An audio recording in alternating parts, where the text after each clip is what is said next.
we have sensor node, actuator node, and gateway.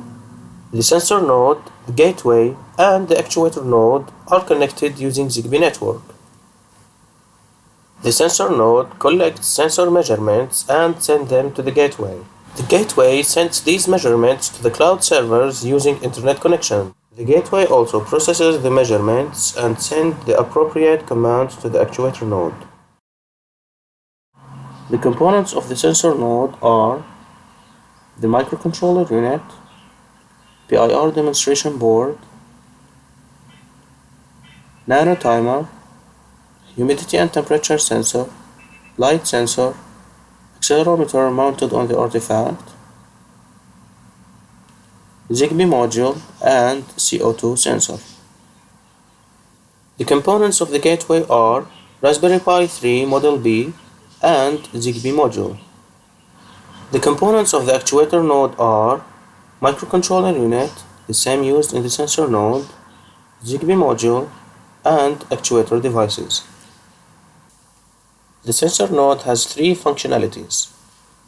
The first one is to collect measurements from the sensors and send these measurements to the gateway periodically.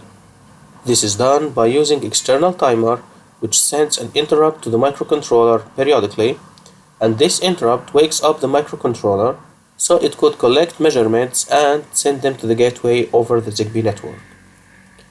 The second functionality is occupancy detection.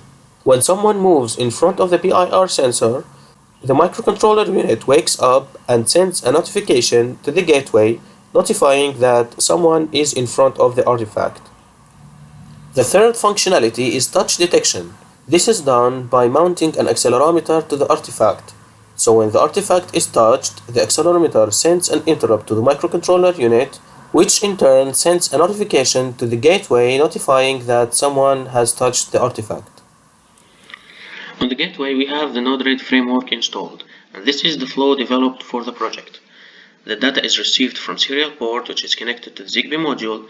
Then the data flows over the nodes to the control blocks, which sends commands to the specific actuator node. The flow also has a dashboard to show the values of the sensor readings and other important information. And this is the dashboard. The overview shows the last values of the sensor readings. We have also charts to show the values over time. We have an indicator to show touch detection flag and a chart to show the acceleration value when the touch detection event happens.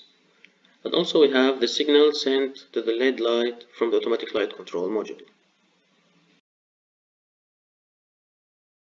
As mentioned, the external timer sends an interrupt to the microcontroller, waking it up so it could collect sensor measurements and send them to the gateway.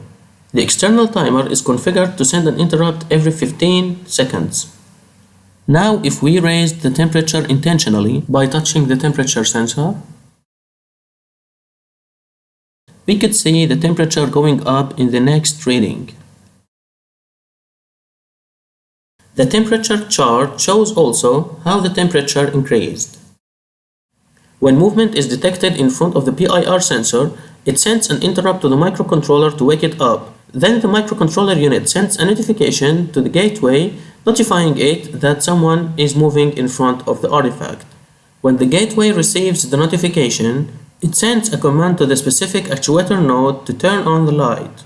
The light is kept on for 10 seconds, then it goes dim for 10 seconds also.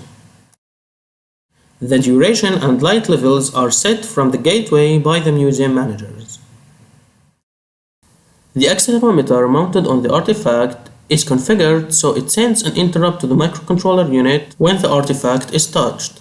The microcontroller unit wakes up and sends a notification to the gateway notifying that the artifact has been touched. The gateway sends a command to the specific actuator node to turn on the alarm.